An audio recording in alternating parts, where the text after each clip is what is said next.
అందరికీ నమస్తే. Welcome to అత్తమ్మ రుచులు. ఈరోజు వీడియోలో నోటికి రుచిగా తినాలనుంటే ఇలా పుదీనా పచ్చడి ట్రై చేశారంటే రైస్ మొత్తం దీంతోనే తింటారు. ఈ పుదీనా పచ్చడి రైస్, రోటీ, చపాతీ, దోశ, ఇడ్లీలో కూడా చాలా రుచిగా ఉంటుంది. ఇంత రుచిగా ఉండే ఈ పుదీనా పచ్చడిని ఏ విధంగా ప్రిపేర్ చేసుకోవాలో చూపించేస్తాను. వీడియోని స్టార్ట్ చేసేద్దాం. పుదీనా పచ్చడి తయారు చేసుకోవడానికి ముందుగా ప్యాన్ పెట్టుకొని అందులోకి 1 స్పూను ఆయిల్ వేసుకోవాలి. ఆయిల్ హీట్ అవ్వగానే 3 పచ్చిమిరపకాయలు, ఒక 6-7 ఎండుమిరపకాయలు వేసుకుంటున్నాను. ఈ పచ్చడి ఎండుమిరపకాయలు కూడా యాడ్ చేసుకుంటే చాలా రుచిగా ఉంటుందండి. కారానికి తగినట్లు మీరైతే పచ్చిమిరపకాయలు, ఎండుమిరపకాయలు అడ్జస్ట్ చేసుకోండి. ఉత్తి పచ్చిమిరపకాయలతో అన్నా చేసుకోవచ్చు, ఉత్తి ఎండుమిరపకాయలతో కూడా చేసేసుకోవచ్చు. ఇలా ఎండుమిరపకాయలు, పచ్చిమిరపకాయలు వేగిపోగానే ఇందులోకి నేను కరెక్ట్గా ఒక చిన్న కప్పు, మన గుప్పెడితో గుప్పెడు పల్లీలు వేసుకొని వేయించుకుంటున్నాను. ఇవి కూడా చక్కగా దోరగా వేగిపోగానే వీటి రెండింటిని ఒక మిక్సీ జార్లోకి తీసేసుకొని చల్లారి పెట్టేసుకుంటున్నాను. ఇప్పుడు అదే ప్యాన్లోకి మరొక స్పూను ఆయిల్ వేసుకుంటున్నాను.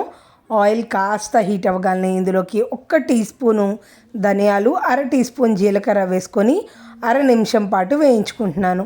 ఇలా ధనియాలు, జీలకర్ర వేగిపోగానే నేను పెద్ద కట్ట, అంటే మన దోసిడితో 2 దోసిళ్ళు అయ్యేంత పుదీనా ఆకులు వచ్చాయండి. వీటిని శుభ్రంగా కడిగేసుకొని నీళ్ళన్నీ వాడ్చి పక్కకు పెట్టుకున్నాను.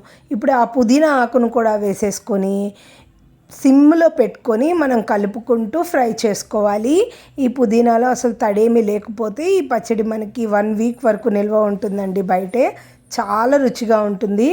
మీరు ఈ పచ్చడిని ఇలా ట్రై చేస్తే అసలు పుదీనా అంటే నచ్చని వాళ్ళు కూడా చాలా ఇష్టంగా తింటారు. నోటికి కూడా రుచిగా ఉంటుంది. చూడండి, అంత పుదీనా వేస్తే ఫైనల్గా మగ్గిపోయిన తర్వాత ఇంత కొద్దిగా పుదీనా అయిందనమాట.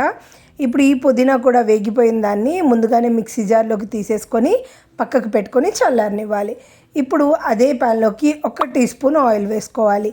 ఆయిల్ హీట్ అవ్వగానే ఇందులోకి 4 మీడియం సైజ్ టమాటోల్ని తీసుకున్నానండి, మనకి పుదీనా పచ్చడి గుజ్జుగా రావడం కోసం. అలానే ఒక చిన్న నిమ్మ సైజ్ అంతా చింతపండును కూడా ముందుగానే నానబెట్టుకొని పక్కకు పెట్టుకున్నాను. వాటి రెండింటిని వేసేసుకొని టమాటాలు మొత్తం మెత్తగా గుజ్జులాగా అయ్యేంత వరకు వేయించుకోవాలి. చూడండి, ఇలా మొత్తం గుజ్జులాగా అయిపోయిన తర్వాత స్టవ్ ఆఫ్ చేసుకొని చల్లారి పెట్టుకోవాలి. ఇప్పుడు ముందుగా అయితే మిక్సీ జార్లోకి 4 వెల్లుల్లి రెబ్బలు, అలానే కాస్త జీలకర్ర వేసుకొని మనం రుచికి సరిపడా ఉప్పు కూడా వేసుకొని పల్స్ ఇస్తూ గ్రైండ్ చేసుకోవాలి.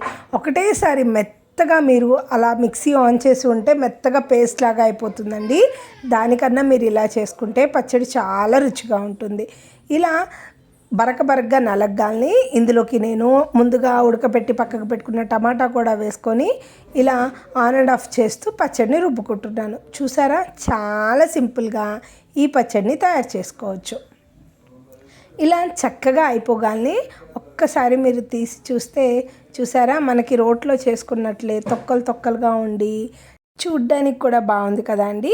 ఇప్పుడు ఇంకా మనం తాలింపు కానీ ఏం పెట్టుకోవసరం లేదండి. మేమైతే ఇలానే తింటామన్నమాట. చాలా సింపుల్గా పుదీనా పచ్చడి రెడీ అయిపోయింది.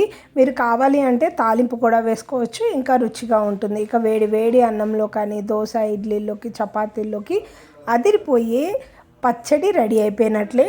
ఈ పుదీనా చట్నీని మీరు ట్రై చేసి టేస్ట్ ఎలా వచ్చిందో నాకు కామెంట్ చేయండి. అలానే నా ఈ వీడియోని లైక్ చేసి మీ ఫ్రెండ్స్ అండ్ ఫ్యామిలీ మెంబర్స్కి షేర్ చేయండి.